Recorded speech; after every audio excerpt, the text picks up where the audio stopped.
Hello guys, તો આજે આપણે સુરતનો મસ્ત ગોટાળો ખાવાનો છે અને એ પણ સુરતમાં. તો આજે હું મારે બેનના ઘરે આવી છું, તો એણે મસ્ત ગોટાળો બનાવ્યો હતો. થોડોક ડિફરન્ટ બનાવ્યો હતો પણ બહુ ટેસ્ટી બન્યો હતો. તો બસ એને બનાવવા માટે અહીંયા કડાઈમાં નાખી દીધું તેલ. ગરમ થઈ ગયું એટલે લસણની પેસ્ટ નાખી દીધી. લસણની પેસ્ટ સતળાઈ ગઈ એટલે એમાં એકદમ ઝીણી કાપેલી ડુંગળી નાખી દીધી.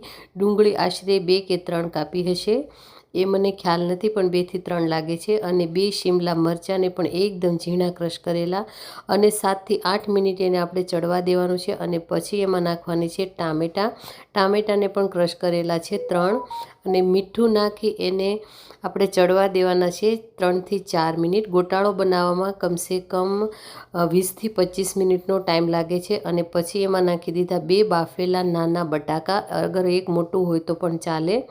હળદર નાખી દીધી અને ચડવા દીધું, અને ધાણા જીરું નાખી 4 થી 5 મિનિટ એને ફરી એને ચડવા દીધું.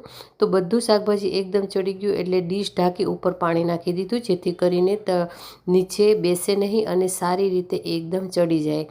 તો અહીંયા આપણું જે આ શાક છે બધું સારી રીતે ચડી ગયું છે. તો હવે એમાં નાખી દેવાનું છે માખણ. તો અહીંયા અમૂલ માખણ યુઝ કર્યું છે, ઘણું બધું નાખ્યું છે, 2 થી 3 સ્કૂપ જેટલું. એને હલાવી ફરીથી 3 થી 4 મિનિટ ચડવા દેવાનું. અને પછી એમાં નાખીશે લસણવાળું મરચું, મતલબ લસણ મરચાંની ચટણી. એને પણ નાખી અને ફરીથી 2 થી 3 મિનિટ ચડવા દીધું. અને પાવભાજીનો મસાલો 1 ચમચી નાખ્યો હતો અને 2 ચમચી નાખ્યો હતો ગોટાળાનો મસાલો. સારી રીતે મિક્સ કરી 2 થી 3 મિનિટ ચડવા દે. હવે એમાં નાખી દીધું પનીર.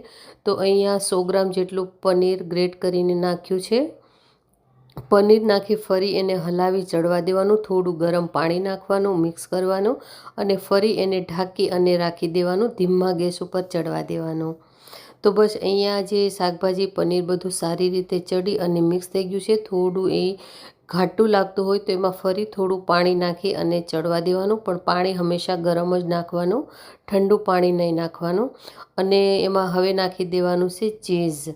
તો બસ છેલ્લે ચીઝ તમને જેટલું ભાવતું હોય એટલું તમે આમાં એડ કરી શકો, મતલબ 100 ગ્રામ 150 ગ્રામ જેટલું આમાં ચીઝ આપણે નાખી શકીએ. અને લાસ્ટમાં એમાં લીલું લસણ નાખવાનું અને સારી રીતે મિક્સ કરી ગેસ બંધ કરી દેવાનો. અને છેલ્લે નાખવાના લીલા ધાણા. તો આમાં પાલકનો યુઝ બિલકુલ નથી કર્યો આ લોકોએ, કેમ કે અલગ ડિફરન્ટથી જ બનાવ્યું છે. હું ઘરમાં બનાવું છું ને તો પાલક નાખું છું, પણ આ અમને બહુ જ ટેસ્ટી અને સ્વાદિષ્ટ લાગી હતી. અને માખણ નાખીને પાવ શેકી લેવાના, અને એની સાથે ડુંગળી અને ટામેટાનું સલાડ. આ છે સુરતી લોકોનું ફેમસ ગોટાળો રેસીપી. બહુ ટેસ્ટી અને સ્વાદિષ્ટ હતું, અને સાથે